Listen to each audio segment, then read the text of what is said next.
தேர்தல் அறிக்கை, பிரச்சாரம், வேட்பாளர் பட்டியல், களம் யாருக்கு சாதகமா இருக்குன்னு நீங்க நினைக்கிறீங்க? களம் முற்றிலுமாக மாறி போயிருக்கிறது. திமுக கூட்டணியில இருக்கக்கூடிய காங்கிரஸ் கட்சி தலைமை காட்டலையோ அப்படின்ற ஒரு கேள்வி எழுது இல்லையா? காங்கிரஸ் கட்சி எப்பவுமே விஜயுடைய வருகைக்கு பிறகு பெண்கள் தான் இந்த தேர்தலை தீர்மானிக்க போகிறார். மாலை முரசு நேயர்களுக்கு வணக்கம். சிறப்பு நேர்காணலுக்காக நான் சலோமி, நம்முடன் பத்திரிகையாளர் ஷபீர் அகமது இருக்கிறார். 2026 சட்டமன்ற தேர்தலில் களம் யாருக்கு சாதகமாக இருக்கிறது என்பது தொடர்பாக பல்வேறு விஷயங்களை இன்னைக்கு நம்ம பேச போறோம். தொடர்ந்து பேசலாம். வணக்கம் சார். வணக்கம் சார். 2026 சட்டமன்ற தேர்தல் கிட்டத்தட்ட இன்னும் ஒரு மாத காலமே இருக்கக்கூடிய நிலையில தேர்தல் அறிக்கை, பிரச்சாரம், வேட்பாளர் பட்டியல் எல்லாமே முழு வீச்சில் நடைபெற்று வருது இல்லையா? களம் யாருக்கு சாதகமா இருக்குன்னு நீங்க நினைக்கிறீங்க? களம் முற்றிலுமாக மாறி போயிருக்கிறது. இந்த கட்சிக்கு தான் சாதகமாக இருக்கிறது அப்படின்றது உறுதியாக யாராலும் ஒரு கணிப்பாக சொல்ல முடியாத ஒரு சூழல் அப்படின்றது தற்போது ஏற்பட்டிருக்கிறது. காரணம் என்னன்னு பார்த்தீங்கன்னா, தமிழகத்தில் 4 முனை போட்டியாக களம் மாறி இருக்கிறது. இதில் ரொம்ப முக்கியமான ஃபேக்டர் என்னன்னு பார்த்தீங்கன்னா, விஜயுடைய வருகை. விஜய் யாருடைய வாக்குகளை விஜய் பெறப்போகிறார், எங்கிருந்து அவர் அந்த வாக்குகளை எடுக்க போகிறார்? திமுக கூட்டணியிலேருந்து எடுக்கிறாரா, அதிமுக கூட்டணியிலேருந்து எடுக்கிறாரா, அல்லது திமுக கூட்டணி கட்சிகளுடைய வாக்குகளை எடுக்க போகிறாரா, அல்லது நாம் தமிழர் கட்சியுடைய வாக்குகளை எடுக்க போகிறாரா, எங்கிருந்து எவ்வளோ வாக்குகளை அவர் எடுக்க போகிறாரு அப்படின்றதான் அது வெற்றி தோல்வியை தீர்மானிக்கக்கூடிய வாக்குகளாக இருக்கும். அது ஒருவேளை விஜய் அதிகமான திமுக வாக்குகளை எடுத்தார் அப்படின்னா அது அதிமுகவுக்கு சாதகமாக அமையும். அதிமுகவுடைய வாக்குகள் அதிகமாக எடுத்தார் அப்படின்னா அது திமுகவுக்கு சாதகமாக அமையும். ஸோ அதே மாதிரி உங்களுக்கு விஜயுடைய ஓட் பர்சன்டேஜ் இப்போதைக்கு குறைந்தபட்சம் விஜய்க்கு இருக்கக்கூடிய ஓட் பர்சன்டேஜ் அப்படின்றது ஒரு 15% இருக்குது அப்படின்னாங்க. அதாவது அங்கீகரிக்கப்பட்ட கட்சிக்கான ஒரு சதவீதம் இருக்குது. இப்போ நீங்கள் அந்த ஓட் பர்சன்டேஜ் அப்படின்றது குறைஞ்சிச்சு, 10 அப்படின்ற மாதிரி வந்துடுச்சு அப்படின்னா தேர்தல் நெருங்கக்கூடிய சூழலில் உங்களுக்கு முற்றிலுமாக களம் என்பது வேறு விதமான ஒரு ரிசல்ட்ஸ் வர்றதுக்கான வாய்ப்புகளும் இருக்கிறது. ஸோ இது ஒரு 4 முனை போட்டி அப்படின்னும் போது ரொம்பவே ஒரு சீரியஸான ஒரு பிளேயராக விஜய் மாறி இருக்கிறார். பல பேர், பல அரசியல் ஆர்வலர்கள், அரசியலை கூர்ந்து கவனிக்கக்கூடியவர்கள்லாம் என்னென்னா விஜய் கேம் சேஞ்சராக இருப்பார் அப்படின்ற மாதிரி சொல்கிறாங்க. விஜயுடைய டீமில் அவங்க நம்புறது என்னென்னா, எங்களுக்கு கணிசமான அளவு ஆதரவு என்பது இருக்குது. ஒரு புதிய கட்சியாக வந்திருக்கோம், நாங்கள் 234 தொகுதியிலையும் தனித்து போட்டிடுறோம். மற்றவங்கெல்லாம் கூட்டணியாக வராங்க, நாங்கள் தனியாக வரோம். முதல் முறையாக கட்சி ஆரம்பித்து 2 வருஷம் 3 வருஷத்துலேயே நாங்கள் தனியாக இந்த தேர்தல் களத்தை சந்திக்கிறோம் அப்படின்னும் போது மக்கள் எங்களை விரும்புகிறாங்க, ஒரு மாற்றத்தை மக்கள் விரும்புகிறார்கள் அப்படின்ற மாதிரி பேசுகிறாங்க. திமுக கூட்டணி நாங்கள் பல நலத்திட்டங்களை செய்திருக்கிறோம், அந்த நலத்திட்டங்களை திராவிட கொள்கை, அதே போல் ஆன்டி பிஜேபி சென்டிமெண்ட், இது எல்லாமே எங்களுக்கு கை கொடுக்கும் அப்படின்றாங்க.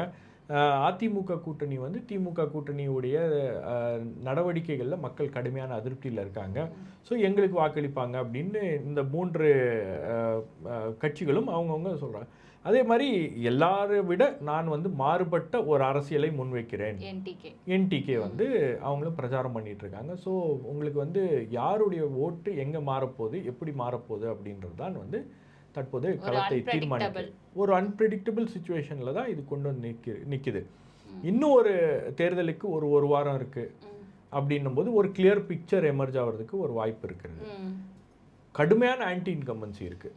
திமுக அரசாங்கத்துக்கு எதிராக ஒரு அதிருப்தி என்பது மக்கள் மனசில் இருக்குது. இன்ஃபேக்ட் ஓட்டர் எடுத்த ஒரு சர்வேல கிட்டத்தட்ட இந்த அரசாங்கத்தை மாற்ற வேண்டும் அப்படின்னு நீங்கள் நினைக்கிறீங்களா, இந்த அரசாங்கம் போயிட்டு வேற ஒரு அரசாங்கம் வரணும், சேஞ்ச் வேணும் அப்படின்னு நினைக்கக்கூடிய அந்த எண்ணிக்கை அப்படின்றது 48% அப்படின்றாங்க. ஸோ ரொம்ப அதிகமாக இருக்கிறது. அப்போ அந்த மக்கள் மத்தியில் அந்த அதிருப்தி அதிகமாக இருக்கிறது.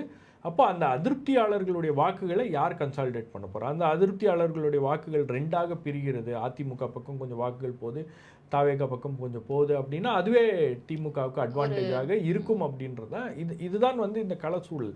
அதனால தான் ரொம்ப உறுதியாக எப்படி வரும் அப்படின்னு சொல்ல முடியாத ஒரு சூழல் என்பது இருக்கிறது. இப்போ நேத்து கூட பாத்தீங்கன்னா பாஜகவோட வேட்பாளர் பட்டியலுக்கான மையக்குழு கூட்டம் நடக்கும்போது மத்திய அமைச்சர் பியூஷ் கோயல் சொல்லியிருந்தாரு, விஜய் வந்து விஜயகாந்த் போலையும் கமலஹாசன் போலையும் ஒரு 8% 5% வாக்குகள் தான் வந்து பெற முடியும் இந்த தேர்தல்ல. ஈஸியா ஸ்பாய்லர்னு சொல்லிட்டு முன்னாடில இருந்தே சொல்லிட்டு வராரு இல்லையா? அதுக்கு உங்களோட பதில் என்ன? இல்லை, நீங்கள் விஜய் வந்து ஒரு ஸ்பாய்லராக இருக்க மாட்டார்.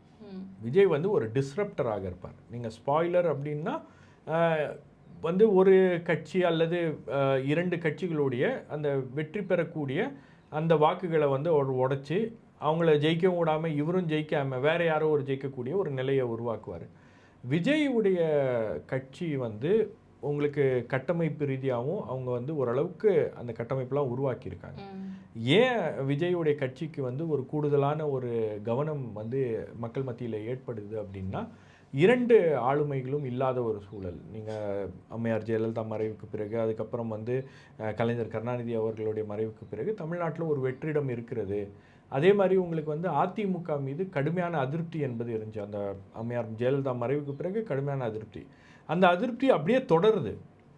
காரணம் என்னன்னா, அவங்க பாஜகவோட உள்ள வெளியே விளையாண்டு இருக்கிறது. நீங்கள் ஒன்று கூட்டணியை விட்டு வெளியே வந்துட்டீங்க அப்படின்னா உங்களுக்கு வந்து மக்கள் ஆதரவு கொடுக்கறது தயாராக இருக்காங்க. ஆனால் நீங்கள் பாஜகவோட மறுபடியும் வந்து பாஜக தான் அதிமுகவை இயக்குகிறது அப்படின்ற ஒரு அடிப்படையில் அவங்க இயங்குறதுனால அந்த ஒரு பிம்பம் வந்து அதிமுகவோட அட்டாச் ஆகியிருக்கு. அவங்க பாஜக ஏதாவது ஒன்று பண்ணி அவங்கள மறுபடியும் கொண்டு வந்துடுவாங்க அப்படின்ற மாதிரி ஒரு எண்ணம் இருக்கிறதுனால இந்த இந்த 3ஆவதாக வருகின்ற விஜய் மீது மக்களுடைய பார்வை என்பது திரும்புகிறது. புதுசாக யாராச்சும் வரட்டுமே, புதுசாக யாராவது வந்தால் என்ன தப்பு? நான் வந்து பல பகுதிகளுக்கு போய் பெண்கள்கிட்ட பேசும்போது, ஏற்கனவே நாங்கள் இந்த கட்சிக்கு இந்த 2 கட்சிகளுக்கும் மாறி மாறி தான் ஓட்டு போட்டிருக்கோம், புதுசாக யாராவது வந்தால் நல்லாயிருக்கும் அப்படின்றாங்க. அந்த புதுசாக யாராச்சும் வந்தால் நல்லாயிருக்கும் அப்படின்றது வந்து ஒரு பஸ் வேர்ட் மாதிரி மாறிடுச்சு. மாற்றத்தை வந்து நம்ம விரும்பக்கூடிய ஒரு சூழல் இருக்குது. அதே மாதிரி உங்களுக்கு வந்து விஜய் ஏன் வந்து டிஃப்ரெண்ட்டாக இருப்பார் அப்படின்றதுக்கு காரணம் என்னன்னு பார்த்தீங்கன்னா, உங்களுக்கு விஜயகாந்த் அவர்கள் வரும்போது வந்து இந்த இளைஞர்கள், மாணவர்கள், அதே போல் ஸ்கூல் வரைக்கும் வந்து ஒரு தேர்தல் வந்து கவனம் பெறவில்லை. ஸ்கூலில் வந்து விவாதங்கள்லாம் நடக்கலை. இன்றைக்கி அந்த மாதிரியான ஒரு சூழல்லாம் வந்து நம்ம பார்க்குறோம். கல்லூரிகளில் பார்க்குறோம். நம்ம ஃப்ரெண்ட்ஸு அரசியல்னா என்னன்னே கவனிக்காத தெரியாதவங்கெல்லாம் கூப்பிட்டு டிபேட் பார்க்குறாங்க, கூப்பிட்டு அரசியலை கவனிக்கிறாங்க, பார்க்குறாங்க. நம்மக்கிட்ட வந்து என்ன நடக்குது அரசியல் அப்படின்னு கேட்டு தெரிஞ்சுக்கக்கூடிய அளவில் ஒரு இன்ட்ரெஸ்ட் அப்படின்றது இந்த செக்ஷன் ஆஃப் பீப்புள் மத்தியில் ஜென்ரேட் ஆகிருக்கு.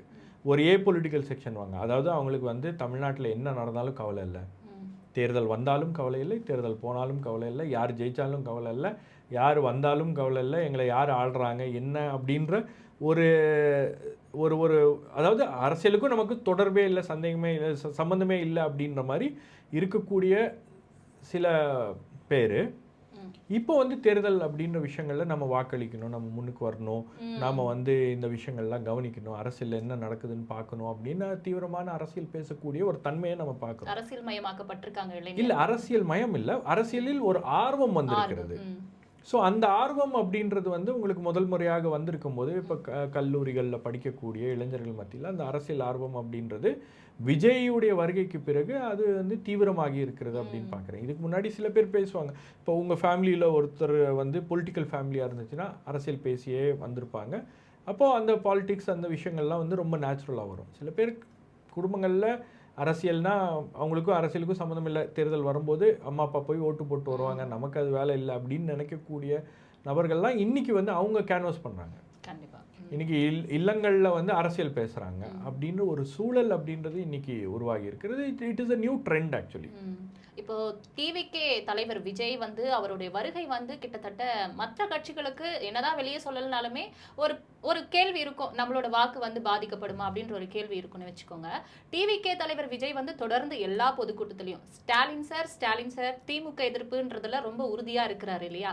அப்படி இருக்கும்போது ஸ்டாலின் நிற்கக்கூடிய கொளத்தூர் தொகுதியில் அவர் நிற்காம ஏன் பெரம்பூரையும் திருச்சி கிழக்கையும் வந்து அவர் தேர்ந்தெடுத்தாருன்னு நீங்க நினைக்கிறீங்க? இல்லை, ஒரு கட்சி அரசியலுக்கு வருகிறது, அவங்க வந்து திமுகவுக்கு எதிராக அவங்க களத்தில் நிற்கிறாங்க அப்படின்றதுக்காகவே திமுக தலைவர் போட்டியிடுகின்ற தொகுதியில் தான் போய் நிற்கணும் அப்படின்றது கிடையாது. நீங்கள் ஒட்டுமொத்தமாக தமிழகத்தில் அவங்க வந்து திமுகவுக்கு எதிராக தங்களை பொசிஷன் பண்ணுறாங்க.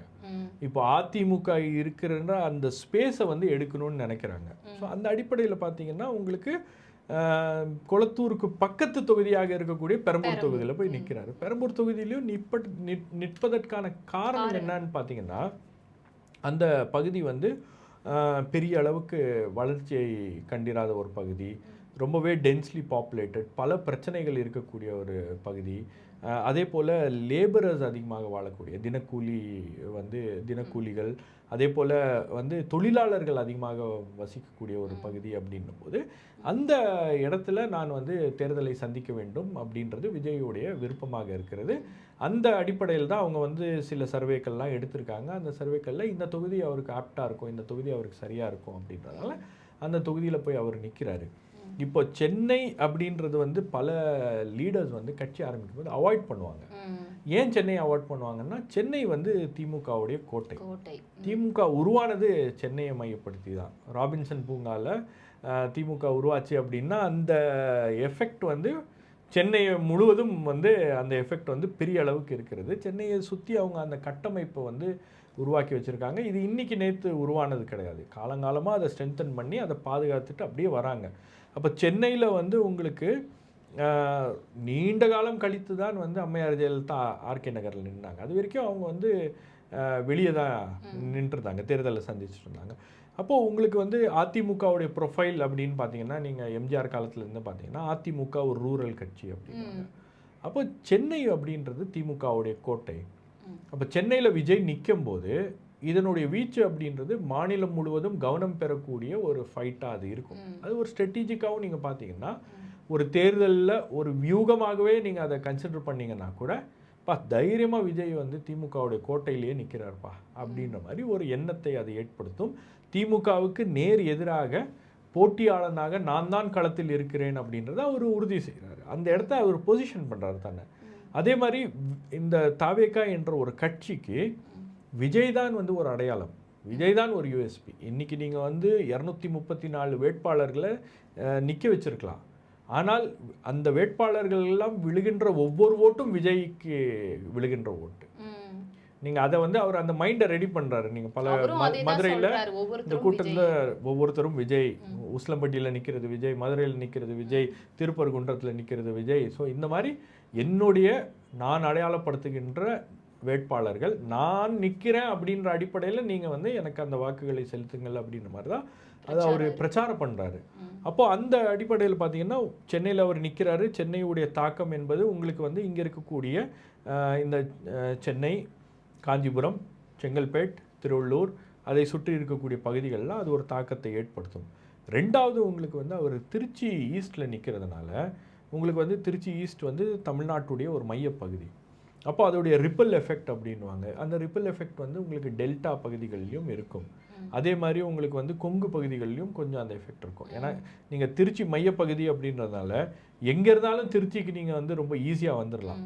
இப்போ நீங்கள் கடந்த காலங்களில் பார்த்தீங்கன்னா, இப்போ கூட அதை பண்ணுறாங்க. எல்லா பெரிய கட்சிகளும் திருச்சியில் கொண்டு போய் மாநாடு போடுவாங்க. திருச்சியில் ஏன் மாநாடு நடத்துகிறாங்க அப்படின்னா ரொம்ப ஈஸி, கம்யூட் பண்ணுறதுக்கு ரொம்ப ஈஸி. நீங்கள் 3 மணி நேரம் மற்ற பகுதிகள்லேருந்து மற்ற மாவட்டங்கள்லேருந்து நீங்கள் வந்து ஒரு 3லேருந்து 5 மணி நேரத்துக்குள்ளே வந்துட்டு போயிடலாம். ஆனால் அதை எப்படி பிராண்ட் பண்ணுவாங்க அப்படின்னா, திருச்சி மாநாடு, திருப்புமுனை மாநாடு, ஒரு தேர்தலுக்கு முன்னாடி அது திருப்புமுனையாக அப்படிலாம் வந்து அதை பிராண்ட் பண்ணுவாங்க. அது ஒரு கன்வீனியன்ஸ்க்காக அவங்க பண்ணுறது. ஸோ அந்த அடிப்படையில் விஜய் வந்து சென்னையை விட்டு, சென்னையிலேயே நிற்கிறாரு அவர், இங்கே நிற்கலையே அப்படின்ற மாதிரிலாம் இருக்கும். சென்னையை விட்டு அவர் வெளியே நிற்கிறாரு அப்படின்னும் போது, அவர் திருச்சியில் நிற்கிறார் அப்படின்னும் போது அதோடைய ரிப்பல் எஃபெக்ட் வந்து ஒரு சில பகுதிகளுக்கு இருக்கும். அங்கேருந்து அவர் கேம்பெயின் பண்ண வராருன்னா மற்ற பகுதிகளுக்கும் போய் கேம்பெயின் பண்ணுவதற்கான வாய்ப்புகள் அப்படின்றது அவருக்கு கிடைக்கும்.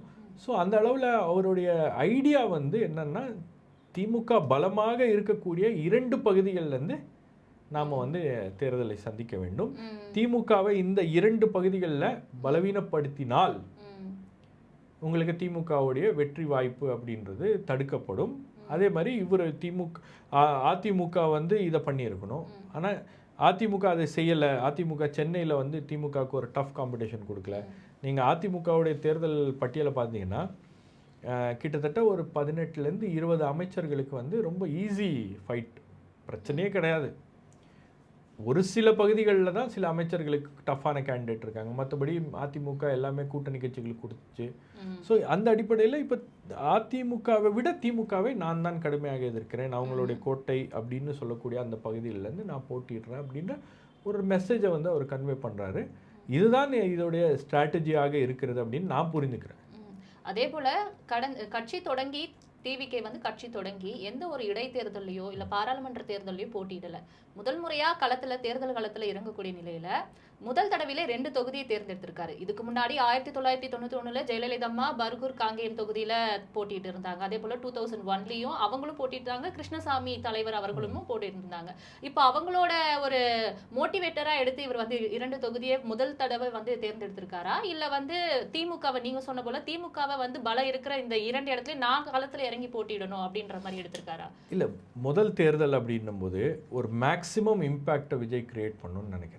ஒரு கட்சியாக ஒரு ஆல்டர்னேட்டிவ் ஃபோர்ஸாக நான் வந்து எமர்ஜ் ஆகணும்னு நினைக்கிறேன், நான் வந்திருக்கேன் அப்படின்னும் போது இந்த தேர்தலில் அவர் எந்த அளவுக்கு ஒரு மேக்சிமம் இம்பேக்ட் அவர் கிரியேட் பண்ணுறாரோ இதுதான் அவருடைய ஃபியூச்சரை வந்து செக்யூர் பண்ணும்.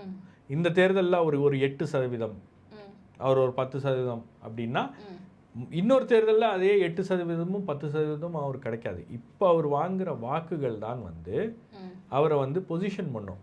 தமிழக அரசியல் சூழலில், தமிழக களத்தில் அவரை பொசிஷன் பண்ணுறதுக்கும் அவரை ஸ்ட்ரென்தன் பண்ணுறதுக்கும் ஒரு ஸ்ட்ராங் பிளேயராக இவர் இருக்கிறார் அப்படின்ற அந்த மனநிலையை உருவாக்குவதற்கும் அது உதவும். இப்போ இந்த தேர்தலில் விஜய் வந்து 15 கிராஸ் பண்ணிட்டாரு, 20 கிராஸ் பண்ணிட்டாரு, 25 கிராஸ் பண்ணிட்டாரு, 30 வந்துட்டாரு அப்படின்னா கூட சீட்ஸ்லாம் கன்வெர்ட் ஆக ஆரம்பிச்சிடும். அப்போ இந்த மேக்சிமம் இம்பேக்டை எவ்வளவுக்கு எவ்வளோ இந்த தேர்தலில் அவர் எடுக்க முடியுமோ அந்த ஸ்ட்ராட்டஜியை வச்சு ஒர்க் அவுட் பண்ணி தான் அவர் போகிறாரு. ஏன்னா விஜய் எதிர்பார்த்தது என்ன, கூட்டணிக்கு யாராச்சும் வருவாங்க அப்படின்னு எதிர்பார்த்தாரு, குறிப்பாக காங்கிரஸ் வரும் அப்படின்னு எதிர்பார்த்தாரு. ஆனால் காங்கிரஸ் வந்து கடைசி நிமிஷத்தில் அங்கே செட்டில் ஆயிட்டாங்க. முன்னெப்போதும் இல்லாத அளவுக்கு பிரச்சனைகள்லாம் பண்ணி சீட்டுக்காக சண்டெல்லாம் போட்டு பல ஃபர்னிச்சர்களில் உடைச்சி கடைசியில் அவர் வந்து காங்கிரஸ் வந்து அங்கே செட்டில் ஆயிட்டாங்க அப்படின்னும் போது அவர் தனியாக நிற்கிறாரு. இப்போ அவர் தனியாக நிற்கிறதே வந்து ஒரு பெரிய மெசேஜாக தான் மக்கள் பார்க்குறாங்க. நீங்கள் பல இடங்களில் போய் இந்த 2 கட்சிகளும் கூட்டணி பலத்தோட ஒரு அரித்மெட்டிக்கோட அவங்க வந்து கணக்குகள் எல்லாம் போட்டுட்டு அவங்க வராங்க அப்படின்னும் போது விஜய் தைரியமாக தனியாக நிற்கிறாரு. 234 தொகுதியிலும் கேண்டிடேட் போடுறாரு. விஜயோடைய கட்சி ஒரு புது கட்சி, கேண்டிடேட்லாம் இருக்காங்களா, 234 பேர் எங்கே போய் தேடுவார்? ஒரு பஸ் எடுத்துகிட்டு அப்படியே போய் சுற்றி ஆட்கள் எல்லாம் தூக்கி எடுத்துகிட்டு வரணும், கூப்பிட்டுட்டு வரணும் அப்படின்ற மாதிரிலாம் எள்ளி நகையாடி பேசக்கூடிய ஒரு காட்சிகளை எல்லாம் நம்ம பார்த்தோம். அதெல்லாம் வந்து அவர் முறியடிச்சு இன்னும் வந்து அவருடைய கட்சியில் பல பேர் வந்து எங்களுக்கு ஒரு வாய்ப்பு கொடுங்க, வேறு கேண்டிடேட்டை மாற்ற முடியுமா அப்படின்லாம் பேசிகிட்டு இருக்காங்க. மாற்று கட்சியிலேருந்து வரணும்னு விரும்புகிறாங்க. ஏன்னா அந்த கள சூழல் அப்படின்றது வந்து பல அரசியல் கட்சி தலைவர்களுக்கு தெரியும், கொஞ்சம் மாறி இருக்கிறது. முன்னிருந்த கள சூழலே இப்போ இல்லை, இது வேறு விதமான ஒரு களமாக மாறி இருக்கிறது அப்படின்றது அவங்களுக்கு தெரியுது. அதனால் இந்த தேர்தலில் விஜயால் எந்த அளவுக்கு ஒரு இம்பேக்டை கிரியேட் பண்ண முடியுமோ அதை அவர் செய்ய வேண்டும் அப்படின்னு நினைக்கிறாரு. அந்த வியூகத்தின் அடிப்படையில் தான் இந்த 2 தொகுதிகளில் அவர் போட்டிடுறது. அதே மாதிரி அவருடைய கேண்டிடேட் செலெக்ஷன் நீங்கள் பார்த்தீங்கன்னா 65% 65 to 70% பார்த்தீங்கன்னா உங்களுக்கு வந்து அந்த விஜய் மக்கள் இயக்கத்தில் பணியாற்றிய அவருக்கு லாயலாக இருக்கக்கூடிய நபர்களுக்கு தான் கொடுத்துருக்காரு. வந்த உடனே ஆள் இல்லைன்னு புதுசாக வேறு கட்சியிலேருந்து வந்தவங்களாம் கொடுக்கல.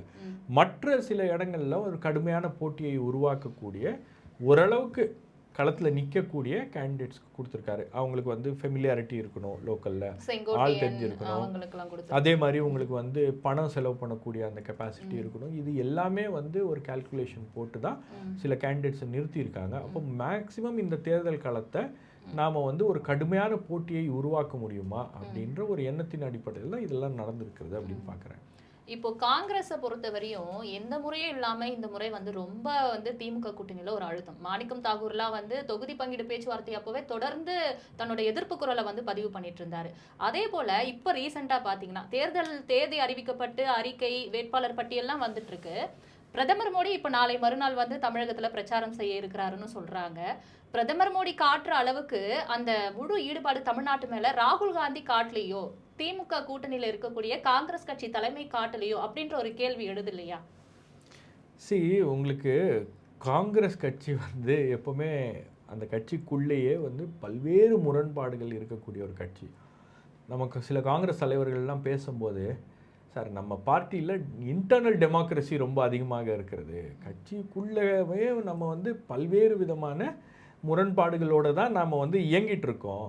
இது காங்கிரஸ் கட்சியில் வந்து புது கிடையாது. ஆரம்ப கட்டத்திலேருந்து அந்த காங்கிரஸ் கட்சியில் ரொம்ப தீவிரமாக சிந்திக்கக்கூடியவர்களும் இருப்பாங்க, மிதவாதிகளாக இருக்கக்கூடியவர்களும் இருப்பாங்க. ஓரளவுக்கு அவங்களுக்கு வந்து ஒரு என்ன சொல்கிறது, எல்லா விதமான நபர்களையும் கொண்ட ஒரு கட்சியாக தான் அது இருக்கிறது அப்படின்றது அந்த கட்சியுடைய ப்ரொஃபைல். இல்ல திமுகவோட மன அதிருப்தியில இருந்து அதனால அவர் வந்து முழு வீச்சுல தமிழ்நாட்டுக்கு ஈடுபாடு கொடுக்கலையோ ராகுல் காந்தி, இல்ல டிவிகே கூட வந்து சேரணும்னு விருப்பப்படுறாரோ அப்படின்லாம் ஒரு கேள்விகள் எழுதல. நீங்க இந்த தேர்தலை பொறுத்த வரைக்கும் காங்கிரஸ் கட்சியுடைய மனநிலையில் ஒரு மாற்றம் இருந்தது. நம்ம எல்லாரும் வந்து அதை பார்க்க முடிஞ்சு. முதல்ல வந்து காங்கிரஸ் கட்சியெலாம் ஒன்றும் இல்லைங்க, வந்து கையெழுத்து போட சொன்னால் போட்டுருவாங்க, திமுக அதெல்லாம் சமாளிச்சிருவாங்க அப்படின்னாங்க. கடைசியில் திமுகவாலே சமாளிக்க முடியாத ஒரு சூழல் அப்படின்றது உருவாயிருச்சு. திடீர்னு பார்த்தீங்கன்னா எல்லாரும் பேசுகிறாங்க, திடீர்னு ஆட்சியில் பங்குனாங்க, அப்புறம் அது இது அப்படி இப்படின்னு பிரச்சனைலாம் வரும்போது இதை எப்படி சமாளிக்கிறதுன்னு தெரியல. கடைசியாக காங்கிரஸ் தலைமையோட நேரடியாக பேசி ஏதோ ஒன்று பண்ணி சமாளிக்க வேண்டிய ஒரு கட்டாயத்துக்கு தள்ளப்பட்டாங்க. இப்போது இந்த கூட்டணி அமைந்ததுக்கு பிறகு கூட இந்த உள்ளே இருக்கக்கூடிய இந்த முணுமுணுப்புகள்லாம் அடங்கிருச்சா அப்படின்னு பார்த்தீங்கன்னா இல்லை. நீங்கள் இந்த கூட்டணி பேச்சுவார்த்தையே வெளிப்படைத்தன்மையோடு நடக்கலை. யாரோ நேற்று வந்தவங்க முந்தா நேற்று கட்சிக்கு வந்தவங்கெல்லாம் வந்து இந்த பேச்சுவார்த்தைகளை நடத்துகிறாங்க. ஒரு வெளிப்படைத்தன்மை இல்லாமல் இந்த இயக்கம் வந்து செயல்பட்டு கொண்டு இருக்கிறது அப்படின்ற ஒரு குற்றச்சாட்டை ஒரு எம்பியை டைரெக்டாக வைக்கிறாங்க மாநில தலைமைக்கு எதிராக. அதே மாதிரி உங்களுக்கு வந்து இந்த முறை 28 சீட் வாங்கிட்டாங்க. 28 சீட் வாங்கினதுனால நமக்கு ஒரு வாய்ப்பு கிடைச்சிராதா அப்படின்னு அந்த சீட்ஸ்க்கு வந்து கடுமையான போட்டி இருக்குது. நீங்கள் ஒவ்வொரு தொகுதிக்கும் வந்து ஒரு 5லேருந்து 6 ஸ்ட்ராங் கேண்டிடேட்ஸ் வந்து போட்டியில் இருக்காங்க. இப்போ அவங்களெல்லாம் மைனஸ் பண்ணி கடைசியில் இப்போ 2 அப்படின்னு வந்து நிற்கிது. இந்த 2ஐயும் வந்து காங்கிரஸ் தேசிய தலைமை தேர்வு செய்து அறிவிப்பார்கள் அப்படின்னாங்க. அதுக்கு நடுவில் வந்து என்ன பண்ணாங்கன்னா, ராகுல் காந்திக்கு இந்த கூட்டணி உருவானதுலேயே அவருக்கு ஒரு அதிருப்தி இருக்கிறது. இந்த கூட்டணி உருவானதுக்கு பிறகு ராகுல் காந்தி ஒரு மெசேஜ் கூட போடல, வரல. இந்த கூட்டணி உருவாயிருச்சு, இனியிலிருந்து பாஜகவுக்கு இந்த மண்ணில் கால் ஊன்ற நாங்கள் அனுமதிக்க மாட்டோம், நாங்கள் ஒன்றாக இருக்கிறோம் அப்படின்னு ஒரு அறிக்கை கூட தலைமையில தான் காங்கிரஸ் கூட்டணி நீடிக்கும் ஒரு அறிக்கை வரல. சரி, அதுக்கப்புறம் பார்த்தீங்கன்னா உங்களுக்கு திமுக ஒரு தேர்தல் அறிக்கை வெளியிட்டாங்க. ஒரு திமுகவுடைய தேர்தல் அறிக்கை அப்படின்றது ஒரு மிக முக்கியமான ஒரு விஷயம். கடந்த காலங்களில் காங்கிரஸ் தலைவர்கள் திமுகவுடைய தேர்தல் அறிக்கையை பாராட்டி இருக்கிறார்கள். 2006 தேர்தல் ஜெயிக்கும் போது அப்போதைய உள்துறை அமைச்சராக இருந்தார், அதுக்கப்புறம் ஃபினான்ஸ் மினிஸ்டராக இருந்த சிதம்பரம்லாம் வந்து அந்த அறிக்கைகளை பாராட்டி பேசியிருக்காரு. திமுகவுடைய தேர்தல் அறிக்கை தான் கதாநாயகன் அப்படின்லாம் வந்து சொல்லியிருக்காரு. அப்போ அந்த அறிக்கைகள் பற்றியோ மற்ற விஷயங்கள் பற்றியோ எந்த காங்கிரஸ் தலைவர்களும் அதை பற்றி பேசலை, எந்த கூட்டணி கட்சிகள் தலைவர்களும் அதை பற்றி பேசலை. அப்படின்னும் போது உங்களுக்கு இந்த கூட்டணிக்குள்ள ஒரு முரண்பாடுகளோடு இருக்கிறது. அதில் காங்கிரஸ் கட்சியில் ரொம்ப அதிகமான முரண்பாடுகள் இருக்கிறது. ஏன்னா காங்கிரஸ் கட்சியில் அந்த ஒரு ட்ரெண்ட் அப்படின்றது இருக்கிறதுனால. அப்போ இங்கே வந்து என்ன இப்போ பிரச்சனை ஆயிடுச்சு அப்படின்னு பார்த்தீங்கன்னா, இந்த வேட்பாளர்கள்லாம் அறிவித்து ஒரு லிஸ்ட்டை வந்து அவங்க இங்கேருந்து அனுப்பியிருக்காங்க. அந்த லிஸ்ட்டில் ராகுல் காந்திக்கு தனியாக ஒரு ரிப்போர்ட் போயிருக்கு.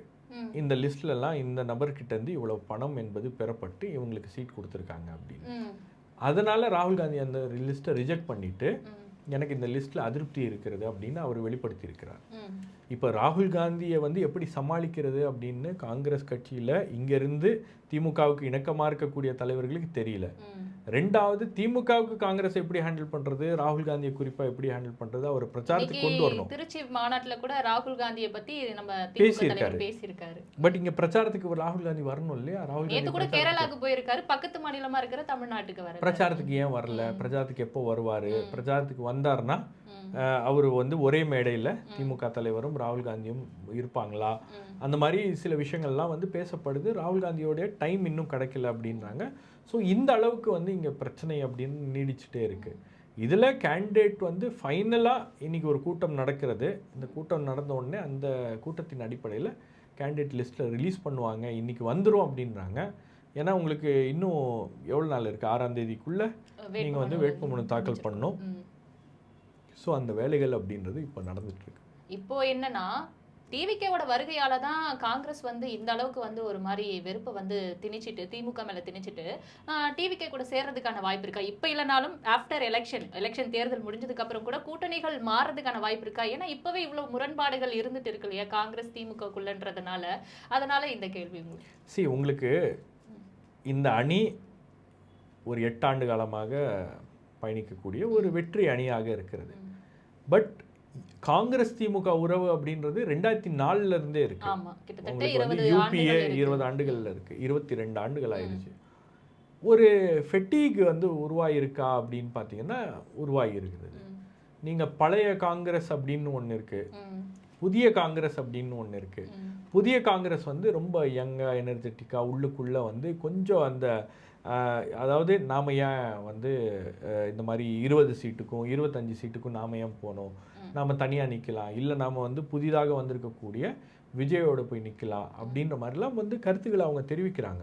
ஸோ ஒரு சேஞ்ச் ஆஃப் தாட் வந்திருக்கிறது காங்கிரஸுக்கு. அதாவது இந்த புதிதாக வந்திருக்கக்கூடிய தலைவர்களுக்கு ஒரு டிஃப்ரெண்ட்டான ஒரு வியூ பாயிண்ட் இருக்குது தமிழகத்தை பொறுத்த வரைக்கும். நாம் இங்கே வந்து எப்போவுமே இங்கே வந்து தமிழ்நாட்டில் பாஜக வளருகிறது, ஏன்னா தமிழ்நாட்டில் வந்து ஒரு பாஜக எதிர்ப்பு இருக்குது அப்படின்னாங்க, ஒரு ஆன்டி பிஜேபி ஸ்டேட் அப்படின்னு சொல்லும் போது இங்கே வந்து ஒரு ஆன்டி பிஜேபி ஸ்டேட்லேயே வந்து பாஜக வளருகிறது அப்படின்னா ப்ரோ காங்கிரஸ் ஸ்டேட்டாக இது இருக்கிறது. ஏன்னா நீங்கள் இந்தியாவில் இருக்கக்கூடிய எந்த மாநிலத்திலையும் நீங்கள் போய் சர்வே எடுத்தீங்கன்னா ராகுல் காந்தி பிரதமராக வேண்டும் அப்படின்னு சொல்லக்கூடிய மாநிலம் தமிழகம். நீங்கள் மோடிக்கு 30% ராகுல் காந்திக்கு 70% கொடுப்பாங்க மக்கள். அப்போ இங்கே வந்து ஒரு ப்ரோ காங்கிரஸ் ஸ்டேட்டு, காங்கிரஸோடைய ஐடியாவை வந்து ஏற்றுக்கொள்கின்ற ஒரு மாநிலமாக தமிழகம் இருக்கிறது அப்படின்னும் போது நாம் வந்து ஏன் இங்கே வளரக்கூடாது, அதற்கான முயற்சிகளை ஏன் எடுக்கக்கூடாது அப்படின்றது ஒரு யங் செட் ஆஃப் பாலிட்டிஷியன்ஸ் காங்கிரஸுடைய தலைவர்கள் அதை பேசுகிறாங்க. அப்போ இது எல்லாமே வந்து ஒரு விதமான ஒரு காரணமாக அமைந்திருக்கிறது. இப்போ இவ்வளோ ஃப்ரிக்ஷனுக்கும் இதுதான் காரணம். இப்போ இந்த கூட்டணி ஜெயிச்சதுக்கு பிறகு ஒரு ஹங் அசெம்பிளி மாதிரி ஒரு சிச்சுவேஷன் வருது, காங்கிரஸுடைய தயவோடு ஆட்சி அமைக்கக்கூடிய ஒரு நிலைமை ஏற்பட்டால் காங்கிரஸ் வந்து ஆட்சியில் பங்கு கேட்பாங்க, நிச்சயமா கேட்பாங்க. ஆட்சியில் பங்கு அப்படின்ற ஒரு கோரிக்கையை நாங்கள் கைவிட்டு விட்டோம், இனி அந்த பேச்சுக்கே இடமில்லைன்னு எந்த காங்கிரஸ் தலைவரும் சொல்ல. எவ்வளோ சீட்டு யார் ஜெயிக்கிறாங்கன்றதை பொறுத்து நாங்கள் வந்து ஆட்சியில் பங்கு கேட்போம் அப்படின்றது உறுதியாக இருக்கிறார்கள். அதே மாதிரி உங்களுக்கு அதிக சீட்ஸ் ஒரு வேளை ரிசல்ட் டிஃப்ரெண்ட்டாக மாறி போஸ்ட்போலில் வேறு ஏதாச்சும் ஒரு அலைன்ஸ் சினாரியோ வந்து ஏற்படுது அப்படின்னா கூட காங்கிரஸ் கட்சி அதுக்கும் ஓப்பனாக இருக்கும், ப்ரொவைடட் ஆட்சியில் பங்கு அப்படின்ற ஒரு விஷயத்தை யார் வந்து பூர்த்தி செய்கிறார்களோ அவர்களுடன் போவதற்கு தயாராக இருப்பாங்க. இப்போ திருமாவளவன் அவர்கள் 2 விஷயங்களுக்காக அவர் வந்து தேர்தலில் போட்டிடுறாரு. எம்பியாக இருக்கிறார், ரொம்ப சிறப்பாக வந்து அவர் நாடாளுமன்றத்தில் பணியாற்றி கொண்டு இருக்கிறார். ஆனால் அவர் ஏன் மாநில தேர்தலில் போட்டியிடுகிறார் அப்படின்னா உங்களுக்கு 2 காரணங்கள் இருக்குது. ஒன்று, விஜயோடைய வருகையினால் அந்த தலித் ஓட் பேங்க் வந்து கொஞ்சம் கொஞ்சமாக அவர் பக்கம் போகுது, விஜய் பக்கம் போகுது அப்படின்னா அந்த எரோஷனை வந்து அவர் ஸ்டாப் பண்ணணும். அப்போ வேறு யார் நின்னாலும் வந்து இம்பேக்ட் இருக்காது. திருமா நின்னாதான் அந்த மக்கள் வந்து திருமாவை வந்து நேசிக்கிறாங்க, திருமாவை தலைவராக பார்க்குறாங்க, இந்த சமூகத்துக்கு அவர் தான் வந்து தலைவர் அப்படின்னு ஒரு எண்ணத்தில் அவர்கள் இருக்கிறார்கள் அப்படின்னும் போது அந்த எரோஷனை தடுக்க முடியும், அவருக்காக வாக்களிப்பார்கள். 2வது, கணிசமான இடங்களில் விசிகே ஜெயிச்சா கூட நாளைக்கு ஹங் அசெம்பிளி அப்படின்ற ஒரு சிச்சுவேஷன் வருது அப்படின்னா கொஞ்சம் பெட்டராக பார்கெயின் பண்ணி களத்தில் நிற்பதற்கான, ஆட்சியில் பங்கு பெறுவதற்கான ஒரு வாய்ப்பும் வந்து திருமாவுக்கு இருக்கிறது. அப்போ அந்த அடிப்படையில் அந்த முடிவு என்பது எடுக்கப்பட்டிருக்கு. ஸோ எல்லாருக்கும் வந்து தேர்தல் முடிஞ்சதுக்கு அப்புறமும் நாம் இந்த மாதிரி இன்டர்வியூவில் உட்காந்து பேசிகிட்டு இருப்போம், இந்த குழப்பங்கள் இந்த விஷயங்கள்லாம் வந்து தொடரும் அப்படின்னு தான் பார்க்குறேன். அன்லெஸ் மக்கள் வந்து ஒரு டிசைசிவ் மேண்டேட் கொடுத்துட்டாங்க, ஒரு 150 சீட்டு அப்படின்னு கொடுத்துட்டாங்க, வேறு பேச்சுக்கே இடம் இல்லை அப்படின்ற மாதிரி ஒரு சூழல் இருந்துச்சுன்னா திங்ஸ் வில் பி டிஃப்ரெண்ட். இல்லைனா இந்த மாதிரி ஹங் அசெம்பிளி மாதிரி வந்துச்சுன்னா இந்த பிரச்சனைகள், இந்த குழப்பங்கள் இது எல்லாமே செட்டில் ஆகிற வரைக்கும் இது இருக்கும். திமுக கூட்டணியில அதிருப்திகள் இருந்தாலும் ஒற்றுமையா பயணிச்சுட்டு இருக்காங்க. என்டிஏ வெர்சஸ் தமிழ்நாடு இந்த தேர்தல் அப்படின்னு முதலமைச்சர் சொல்லிட்டு இருக்காரு. இந்த பக்கம் புதுசா வருகை தந்திருக்கிற தலைவர் தாவைக்கா தலைவர் விஜய் டிவிகேக்கும் டிஎம்கேக்கும் தான் போட்டி அப்படின்னு இருக்காரு. உண்மையிலே தேர்தல் வந்து எதை நோக்கி போக போகுது? உங்களுக்கு வந்து இது ஒரு 4 கார்னர் கண்டெஸ்டாக தான் இருக்குது. நீங்கள் வந்து சீமானை கூட குறைச்சி மதிப்பிட முடியாது. சீமான் வாங்குகின்ற வாக்குகளும் வந்து நீங்கள் 100 வாக்கு 50 ஓட்டு, ஒரு இண்டிபெண்ட் வந்து ஒரு இடத்துல வாங்குகின்ற வாக்குகளும் வந்து தேர்தல் ரிசல்ட்ஸில் ஒரு பெரிய பாதிப்பை ஏற்படுத்தும். நீங்கள் வந்து இந்த எலெக்ஷனில் வந்து விக்ட்ரி மார்ஜின் ரொம்ப குறைவாக இருக்க போகிறது. விக்ட்ரி மார்ஜின் ரொம்ப குறைவாக இருக்க போகிறது அப்படின்னும் போது உங்களுக்கு வந்து 500 ஓட்டு, 1000 ஓட்டு, 2000 ஓட்டு, 3000 ஓட்டு வச்சிருக்கக்கூடிய நபர்களும், தனிநபர்களும், கேண்டிடேட்ஸும், கட்சிகளும் வந்து ஒரு பெரிய ரோலை ப்ளே பண்ணோம். நீங்கள் அந்த அடிப்படையில் தான் பார்த்தீங்கன்னா தேமுதிகவை வந்து 10 சீட்டு கொடுத்து 0.43% இருக்கக்கூடிய ஒரு கட்சிக்கு 10 சீட்டு கொடுத்து திமுக கொண்டு வந்ததுக்கான காரணம் என்ன? தேமுதிக கிட்ட ஒரு சில பகுதிகளில், ஒரு சில தொகுதிகளில் அவங்ககிட்ட வந்து இவ்வளோ வாக்குகள் இருக்குது. இந்த வாக்குகள் வந்து நமக்கு வந்துச்சுன்னா நம்மளுடைய வெற்றியை அது உறுதி செய்யும், அட்லீஸ்ட் அது பேலன்ஸ் பண்ணும் அப்படின்ற ஒரு அடிப்படையில் அதை செய்திருக்கிறார்கள். ஸோ எல்லா கணக்குகளும் வந்து இந்த தேர்தலுடைய வாக்குகளை பெறக்கூடிய ஒரு கணக்குகளாக தான் இருக்கிறது.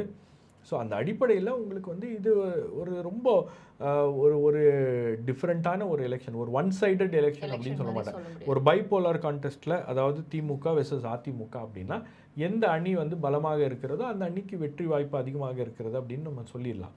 ஆனால் இது ஒரு 3 கார்னர் கண்டெஸ்ட்டை தாண்டி ஒரு 4 கார்னர். அதுக்கப்புறம் சசிகலா அண்ட் ராமதாஸ் அவங்க போடுற கேண்டிடேட்லாம் எந்த பகுதிகளில் யாரை வந்து யாருடைய வெற்றி தோல்வியை பாதிக்க போகிறாங்க அப்படின்றது தெரியல. அப்போ இது எல்லாமே வந்து ஒரு விதமான ரிசல்ட்ஸை வந்து அவுட்கம்மை வந்து ஒவ்வொரு பகுதிகளிலையும் சேஞ்ச் பண்ணக்கூடிய ஒரு தன்மையுடைய ஒரு தேர்தலாக இருக்கிறது. நீங்கள் இப்போ சவுத்தில் மட்டும் கேண்டிடேட்ஸ் வந்து விகே சசிகலா போடுறாங்கன்னு வச்சுக்கோங்க. அப்போ அந்த இம்பேக்ட் வந்து அந்த சவுத் பகுதிகளில் இருக்கும். இப்போ டாக்டர் ராமதாஸ் அவர்கள் பெரியவர் வெறும் அந்த 1 இயர் பெல்ட்டில் மட்டும் கேண்டிடேட்ஸ் போடுறாரு, பாமக நிற்கிற இடத்துல கேண்டிடேட்ஸ் போடுறாரு அப்படின்னா அங்கே ஒரு வாக்கு சிதைவு ஏற்படுகிறது அப்படின்னும் போது அது அந்த பகுதிகளில் ரிசல்ட்ஸை மாற்றும். அப்படி ஏற்படுதுன்னா என்டிஏ கூட்டணிக்கு பாதிப்பு வருமா, இல்லை ராமதாஸ் தரப்பு பாமகக்கு பாதிப்பு வர வாய்ப்பு இருக்கு? சரி, உங்களுக்கு அதில் வந்து என்டிஏவுடைய ஓட்டு தான் அதில் பாதிக்கப்படும். ஆனால் அதே நேரத்தில் அது அந்த ஒட்டுமொத்த ரிசல்ட் அவுட்கம் எப்படி மாற்றும் அப்படின்றது நமக்கு தெரியாது. இப்போ அந்த மாதிரி ஒரு சூழல் இருக்குது. பிஎம்கே கேண்டிடேட் ஜெயிக்க முடியாது அப்படின்ற ஒரு மனநிலை இருக்குது. அதிமுக கூட்டணி கேண்டிடேட் ஜெயிக்க முடியாது அப்படின்ற ஒரு மனநிலை இருக்குது. அப்போ இவருக்கு போட்டாலும் ஓட்டு வேஸ்ட் அப்படின்னு மக்கள் மாற்றி போட்டாங்கன்னா வேற யாருக்காச்சும் ஓகே, அவங்களுக்கு சாய்ஸ் இருக்குல்ல, இன்னும் 2 சாய்ஸ் இருக்குல்ல. இப்போ நீங்கள் விக்கிரவாண்டியில் என்னாச்சு? விக்கிரவாண்டியில் அதிமுக தேர்தலில் போட்டியிடல. அதிமுகவுடைய வாக்குகள்லாம் யாருக்கு போச்சு? எந்த அணி ஜெயிக்குதோ அந்த அணிக்கு போட்டுருவாங்க, இல்லை எந்த அணி ரொம்ப டஃப்பாக வந்து களத்தில் இருக்கோ அந்த அணிக்கு போடுவாங்க. அந்த மாதிரி டிஃப்ரெண்ட்டாக மாறும். இப்போ நீங்கள் வந்து நான் தான் சொல்கிறேன்ல உங்களுக்கு, இப்போது ஒரு மக்கள் மத்தியில் திமுகவை வலுவாக எதிர்க்கின்ற ஒரு கட்சியாக எந்த கட்சி காட்சி அளிக்கிறது அப்படின்ற ஒரு விஷயம் வந்துச்சுன்னா அதிமுக ரொம்ப டஃப் ஃபைட் கொடுக்குறாங்கன்னு நீங்கள் நினைக்கிறீங்களா? டஃப் ஃபைட்ன்றதை விட திமுக எதிர்ப்பு தான் எங்களோட திமுக எதிர்ப்பு அப்படின்னு நோக்கம். அதே மாதிரி ஒரு நோக்கத்தோட தான் விஜய் வந்திருக்காரு. அப்போ 2 பேர் மத்தியிலையும் வந்து அவங்க செலக்ட் பண்ண வேண்டிய ஒரு கட்டாயம் இருக்கு, ஒரு சாய்ஸ் வந்து ஒரு ஆப்ஷன்ஸ் வந்து இருக்கு, ஆப்ஷன்ஸ் உருவாயிருச்சு. இப்போ நீங்க தேர்தலுக்கு நெருங்கும் போது இந்த தரப்பு வாக்குகள் இந்த தரப்பு மாறுறதுக்கு வாய்ப்பு இருக்கு, இந்த தரப்புல இருக்கக்கூடிய வாக்குகள் அந்த தரப்பு போறதுக்கு வாய்ப்பு இருக்கு. அது யாருடைய பெர்ஃபார்மன்ஸை பொறுத்து, எப்படி பெர்ஃபார்ம் பண்றாங்க அப்படின்றத பொறுத்து, எப்படி அவங்க கேம்பெயினை முன்னெடுக்கிறாங்க அப்படின்றத பொறுத்து எல்லாமே வந்து கொஞ்சம் டிஃப்ரெண்ட்டாக இருக்கும். அப்படின்றதுனால தான் நமக்கு வந்து இந்த தேர்தலில் ஒரு விதமான ஒரு குழப்பமான ஒரு சூழல் அப்படின்றது இருக்கிறது. என்டிகேவை பொறுத்தவரையும் தனித்து அவங்க வந்து களம் காண்றாங்க. வித்தியாசமான முறையில் அவங்களோட தேர்தல் அறிக்கையாக இருக்கட்டும், வேட்பாளர்கள் தேர்வு கூட 117 பெண்கள் 117 ஆண்கள் சொல்லிட்டு சமமாக பிரிக்கப்பட்டிருக்கு. தொடர்ந்து அவங்க தமிழ் தேசிய கொள்கை அப்படின்ற ஒரு கொள்கையில முனைப்படுத்தி இந்த தேர்தல் பிரச்சாரத்துல ஈடுபட்டு இருக்காங்க. கடந்த தேர்தலை விட இந்த தேர்தலில் அவங்களோட வாக்கு சதவீதம் அதிகரிக்குமா, இல்ல விஜயின் வருகையால என்டிகேக்கு பாதிப்பு ஏற்படுமா? விஜயின் வருகையால் என்டிகேக்கு ஒரு பாதிப்பு இருக்கும் அப்படின்றது தான் வந்து சர்வேல வரக்கூடிய ரிசல்ட்ஸ்லாம் சொல்லுது. காரணம் என்ன அப்படின்னு பார்த்தீங்கன்னா, திமுக அதிமுக இந்த 2 கட்சிகளுக்கும் வாக்களிக்க மாட்டேன் அப்படின்னு நினச்சவங்க என்டிகேக்கு வாக்களித்தாங்க. இப்போது ஒரு ஆப்ஷன் வந்துருச்சு நடுவில். நான் தான் சொன்னேன்ல, ஆப்ஷன், இந்த ஆப்ஷனா அந்த ஆப்ஷனா, ஒரு வாய்ப்பு கொடுத்து பார்ப்போமே. ஒரு ஓட்டு போட்டு பார்ப்போமே. இப்போ என்டிகேவுடைய கோர் ஓட்டர்ஸ், என்டிகேவுடைய ஐடியாலஜியை நம்பக்கூடியவர்கள், அதாவது அந்த தமிழ் தேசிய அரசியல் அப்படின்ற ஒரு விஷயத்துக்கு ஒரு விஷயத்தை வந்து அவங்க விரும்பி வாக்களிக்கக்கூடியவர்கள் சீமானுக்கு தான் போடுவாங்க. அவங்க மாற்றிலாம் போட முடியும். ஆனால் எனக்கு இந்த அதிமுக பிடிக்காது, அதனால நான் நாம் தமிழருக்கு போட்டிருந்தேன் அப்படின்னு நினைக்கிறவங்களுக்கு இன்றைக்கி விஜய் ஒரு ஆப்ஷனாக இருக்கிறார் அப்படின்றது ஒரு முக்கியமான ஃபேக்டர். அப்போது இவர் ஆனால் அதை பற்றிலாம் கவலைப்படல. சீமான் வந்து திமுக கூட்டணியும் அவரை வந்து அலைன்ஸ் கூப்பிட்டாங்க, அதிமுகவும் கூப்பிட்டாங்க, பாஜகவும் கூப்பிட்டாங்க, தாவேக்காவும் கூப்பிட்டாங்க. எதை பற்றியும் அவர் வந்து கண்டுக்காமல் அவருடைய பாதை அப்படின்றது நான் தனியாக தான் போகிறேன் அப்படின்னு தனியாக தான் பயணம் செய்து கொண்டிருக்கார். அவருடைய அரசியல், அவருடைய கொள்கைகள், அவருடைய சித்தாந்தம், அவர் முன்வைக்கக்கூடிய திட்டங்கள் எல்லாமே வந்து இந்த கட்சிகளுடைய திட்டங்களோட முற்றிலுமாக வேறுபடுகிறது. நீங்கள் சொன்ன அந்த எலெக்ஷன் மேனிஃபெஸ்டோவே அவர் வந்து தற்சார்பு பொருளாதாரத்தை அதிகமாக மையப்படுத்தி பேசுகிறாரு. ஆனால் இந்த அரசியல் கட்சிகள், நான் அதான் சொல்லுவேன்னா, இதெல்லாம் வந்து கொஞ்சம் கமர்ஷியலான மேனிஃபெஸ்டோவாக இருக்கிறது.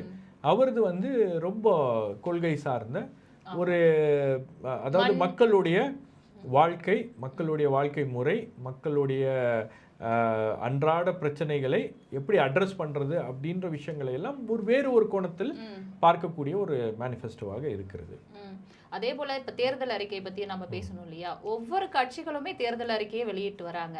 பெண்களுக்கான திட்டங்கள் அதுல பாத்தீங்கன்னா எல்லா கட்சிகளுமே, முன்னாடி இலவசங்களே நாங்க கொடுக்க மாட்டோம்னு கட்சி தொடங்கின ஆரம்பத்துல சொல்லிட்டு இருந்த விஜய் கூட இப்ப மாதம் 2500 ரூபாய் தரோம்னு சொல்லிட்டு பெண்களுக்கு பல திட்டங்கள் அறிவிக்கிறாரு. டிஎம்கே சைடு வந்து 8000 ரூபாய் மதிப்புள்ள கூப்பன் பெண்களுக்கு வழங்கப்படும், மிக்சி கிரைண்டர்லாம் நீங்க வந்து எடுத்துக்கலாம்னு சொல்லியிருக்காங்க. ஏடிஎம்கேல சாத்தியமே இல்ல மகளிர் உரிமை தொகைன்னு சொன்னவர் மாதம் 2500 ரூபாய் நாங்க தரோம்னு அவரும் சொல்லியிருக்காரு. பெண்களுக்கான இந்த திட்டங்கள்லாம் அதிகரிக்கிறதுக்கான காரணம் என்னவா இருக்கும்? பெண்கள் தான் இந்த தேர்தலை தீர்மானிக்க போகிறார்கள்.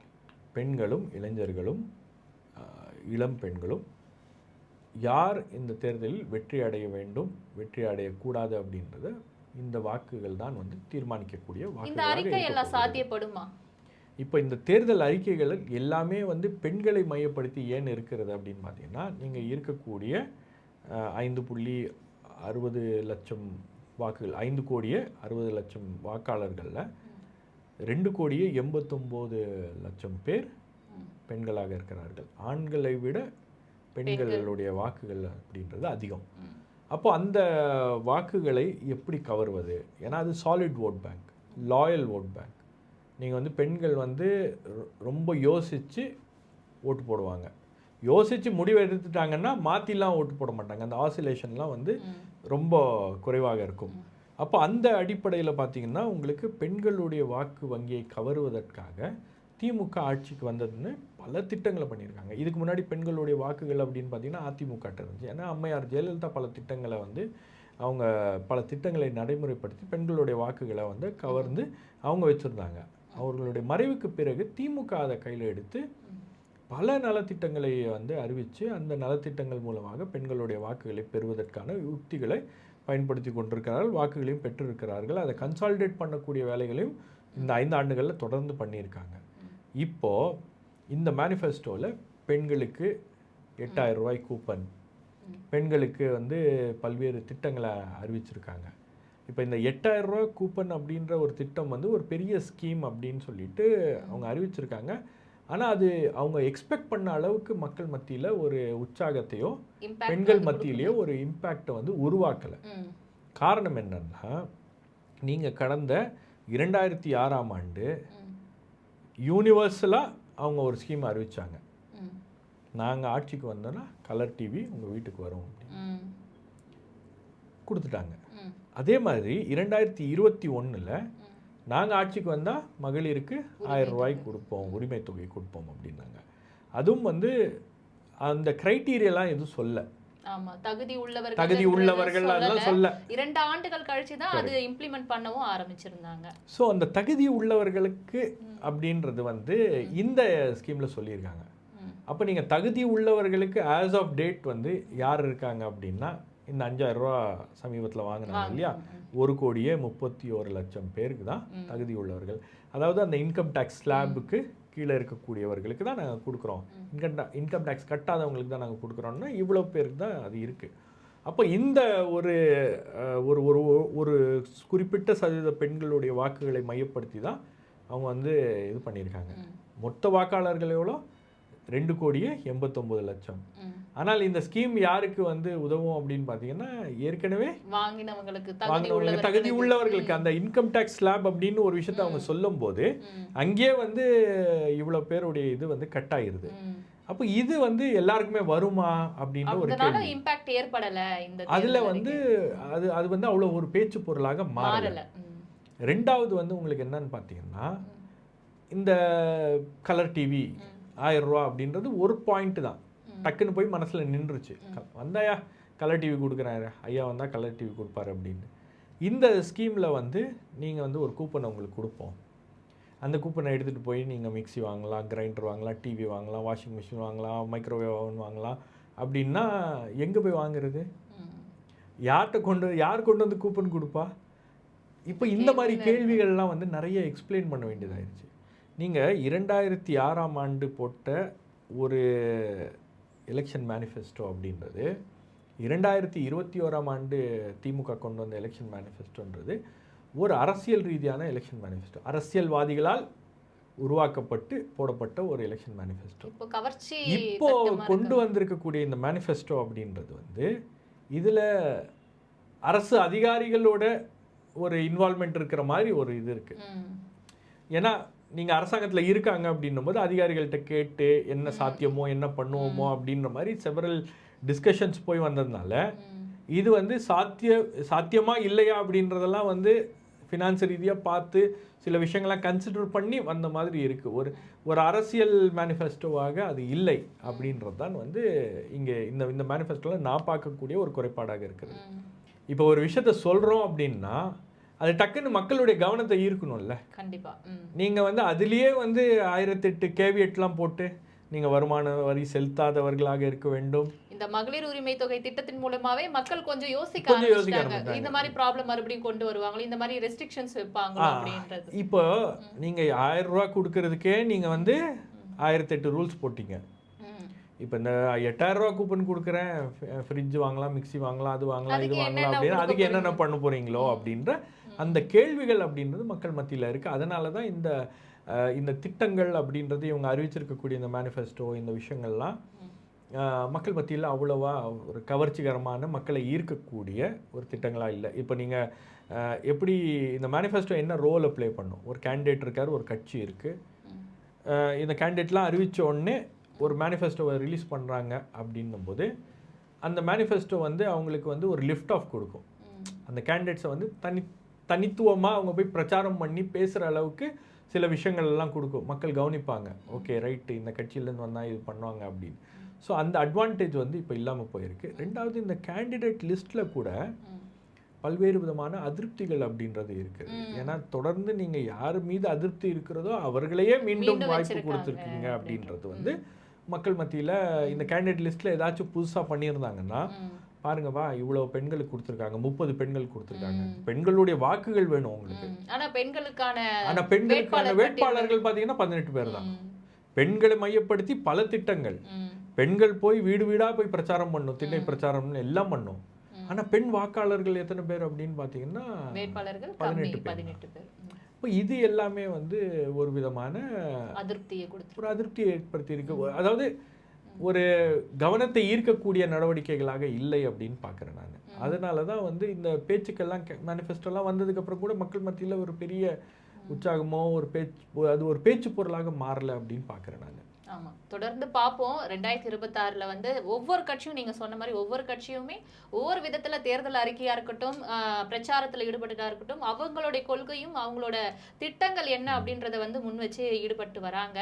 யாருக்கு காலம் சாதகமாக இருக்குன்னு பார்ப்போம் சார். மிக்க நன்றி, நேர்காணலில் எங்களுக்கு அழைத்ததுக்காக நன்றி.